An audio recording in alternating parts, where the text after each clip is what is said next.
আজকের ভিডিওতে কেটে ফেটে সেলাই করে গুলি খেয়ে খুবই মারাত্মক অবস্থা, একই ফেসের মধ্যে অনেকগুলো ইফেক্টস দিয়েছি আমি। তো যারা যারা এই ধরনের মেকআপ করতে চান কিন্তু খুব সহজে স্টার ওয়াক্স দিয়ে বা মেকআপ দিয়ে দিতে পারেন না, আজকের ভিডিওটি তাদের জন্য।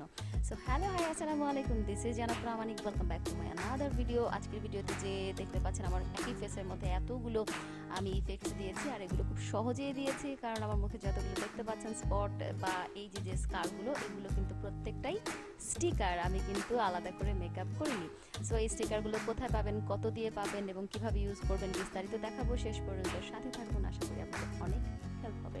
অনেকেই হ্যালোউইন মেকআপ করেন বা অনেক ফান করে এই ধরনের মেকআপ করেন মজা করতে, তো সেক্ষেত্রে আজকের ভিডিওটি তাদের জন্য।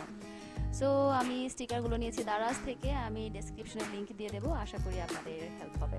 তো এই যে দেখতে পাচ্ছেন আমার হাতে স্টিকার, এটা হচ্ছে বড় একটা পাতা, এটা আরেকটা পাতা, এরকম প্রায় 8-10টা 12টা পাতা আছে, আর প্রত্যেকটা পাতার মধ্যে মোটামুটি 8-10টা করে স্টিকার আছে। তো আমি আমার পছন্দের যেগুলো আমি আজকে আমার ফেসে লাগাচ্ছি সেগুলোকে আলাদা আলাদা করে কেটে নিচ্ছি। কাটার পরে এগুলোকে ইউজ করতে হবে। তো এই যে দেখতে পাচ্ছেন আমি মূলত একটা কাটার পরে সেলাই দেওয়ার একটা স্টিকার নিয়েছি এবং ওপর থেকে একটা পলি পেপার ছিল সেটাকে উঠিয়ে ফেললাম এবং এখন এটাকে আমি ফেসের মধ্যে লাগিয়ে দেবো। এরপর এটাকে হাতের সাহায্যে একটু করে চেপে চেপে লাগিয়ে দেব। এরপরে যেটা করব, হ্যাক্সিসল নিয়ে নেব, এরকম একটা তুলির সাহায্যে যেটা করব, তুলির মধ্যে হ্যাক্সিসলটা নিয়ে একটু একটু করে ওই পেপারটার উপরে দিয়ে দেবো এবং পেপারটার চারো পাশে দিয়ে দিতে হবে যাতে করে এই পেপারটা একটু একটু করে ভিজবে এবং ভেতর থেকে স্টিকারটা আলাদা হয়ে আপনার স্কিনের মধ্যে সুন্দরভাবে লেগে যাবে। তো হয়নি এখনো, আবারও দিতে হবে। মূলত এটা একেবারে 5-10 সেকেন্ডে হয়ে যায় না, মোটামুটি 20 থেকে 30 সেকেন্ড টাইম লাগে, যেহেতু পেপারটা একটু মোটা।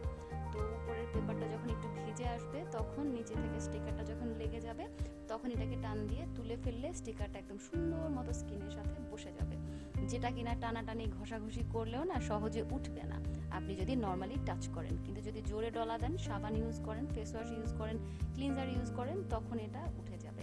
সো খুবই সহজ একটা পদ্ধতি। দেখতে পাচ্ছেন হ্যাক্সিসলটা একটু বেশি লাগে, আপনারা চাইলে হ্যান্ডিরা বা যে কোনো অ্যালকোহল জাতীয় প্রোডাক্ট যেগুলো আছে সেগুলো ইউজ করতে পারেন। পরে ওই যে একদম সুন্দরভাবে লেগে গেছে। তো বাস এরপরে আমি যেটা করলাম, তুলি দিয়ে একটু একটু করে চাপ দিয়ে বসিয়ে দিলাম। আপনি চাইলে হাতের সাহায্যে একটু চাপ দিয়ে বসিয়ে দিতে পারেন কিংবা এভাবেও রেখে দিতে পারেন। বাস সুন্দরভাবে হয়ে গেছে, দেখতে কিন্তু একেবারেই রিয়েল মনে হচ্ছে। এরপর আমি নিয়ে নিচ্ছি একটা গলাতে, এটা এটা খুবই মারাত্মক একটা স্টিকার, বিশেষ করে জম্বি যে সিরিয়ালগুলো বা মুভিগুলো হয় সেখানে এটা ইউজ হয় কিংবা অনেক ক্ষেত্রে ইউজ হয়। তো এটা নিয়েছি, এটাকে আমি সেই সেম পদ্ধতিতে হ্যাক্সিসল দিয়ে বসিয়ে দিলাম।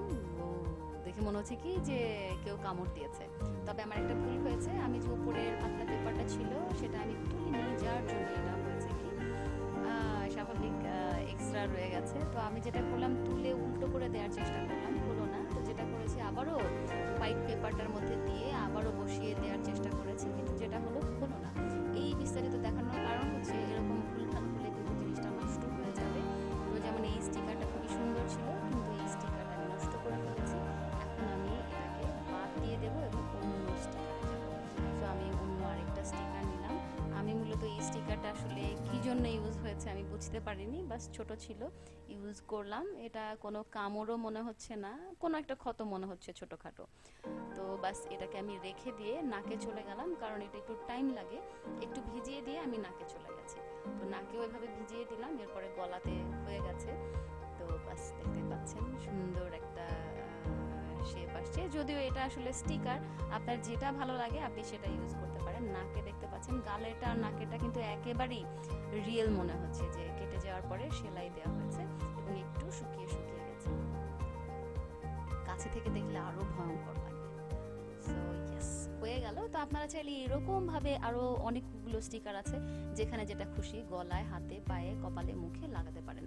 তো আমি যেহেতু ভিডিও বানাচ্ছি আপনাদের জন্য, তো আমি আরও কয়েকটা স্টিকার একই ফেসের মধ্যে দেখিয়ে দিচ্ছি, বারবার একই জিনিসের ভিডিও দেখানোর কোনো দরকার নেই। সো গালে যেটা দিয়েছি এটা হতে পারে ধরুন কোনো ফোড়া গলে এরকম হয়েছে, কিংবা গুলি লাগার কারণে এরকম হয়েছে, বা কোনো কোনো ক্ষত হয় যে তীরের মতো মারা হয়, তো সেটা তুলে ফেললে সাইডে একটু রক্ত যায়, গড়িয়ে রক্ত পড়ে, অনেকটা সেরকম। তো এরপর আমি কপালে যেটা দিলাম এটা হচ্ছে একেবারেই গুলি লাগার মতো, কিন্তু এই দুটো না আমার কাছে একটু আর্টিফিশিয়াল মনে হয়েছে। যেটা স্কার ওয়াক্স দিয়ে মেকআপ দিয়ে যেটা করা হয় সেটা একেবারেই রিয়েল লাগে, কিন্তু এটা অনেকটা আর্টিফিশিয়াল লাগছে। কিন্তু নাকের আর গালের যে সেলাইটা এটা একদম রিয়েল মনে হচ্ছে। এরকম কিছু স্টিকার আছে যেটা দেখে একদম রিয়েল মনে হবে, কিছু কিছু আছে একটু আর্টিফিশিয়াল মনে হয়। সো আপনার কাছে যেটা ভালো লাগে আপনি ইউজ করবেন, আর ভালো না লাগলে চাইলে এখনই একটু করে হ্যাক্সিসল দিয়ে ডলা দিলে উঠে যাবে। সো চুলটা খুলে নিয়েছি, দেখতে পাচ্ছেন অনেকটাই কিছু কিছু জায়গায় রিয়েল মনে হচ্ছে। তো আমি একটা ইফেক্টস দিচ্ছি ঠোঁটে, লাল কালার লিপস্টিক দিলাম এবং লাল কালার লিপস্টিক দিয়ে ঠোঁটের কর্নারে যেটা হয় যে কাউকে থাপ্পড় দিলে বা ধাক্কা দিলে পড়ে গিয়ে যে দাঁতের সাথে কেটে যায় ঠোঁটটা, এক সাইড দিয়ে রক্ত বের হয়, অনেকটা সেরকম। তো লিপস্টিকের পরে একটু ফেস পেইন্টিংয়ের যে কালারগুলো সেটা দিয়ে মিক্স করলাম। এরপরে যেটা করলাম ঠোঁটে একটু লিপস্টিকে দিক সেদিক করে দিলাম, যেটা হয় মারামারি কাটাকাটি করে হয়ে যায় সেরকম। এবং ফেক ব্লাড দিয়ে দিয়েছি, দেওয়ার পরে দেখতে পাচ্ছেন একেবারেই একটা সুন্দর ইফেক্টস চলে আসছে ফেসের মধ্যে। তো কপালে একটা গুলি, গালে একটা গুলি, এরকম বাড়তি দেওয়ার কোনো দরকার নেই। যেমন নাকে গালে দেওয়া হয়েছে, ঠোঁটে দেওয়া হয়েছে, গলায় একটা দিলে ইনাফ। তো বাস যেরকম আপনার পছন্দ সেরকম করে আপনারা করে নিতে পারেন। সো স্টিকার দিয়ে মেকআপ করা এই ধরনের আসলে খুবই সহজ। সো চাইলে আপনারা করতে পারেন। সো আশা করি ভিডিওটি আপনাদের ভালো লেগেছে, গুলি লাগলে দেখবে। সো ভালো থাকুন, সুস্থ থাকুন, দেখা হবে পরের ভিডিওতে। আল্লাহ হাফেজ, আসসালামু আলাইকুম।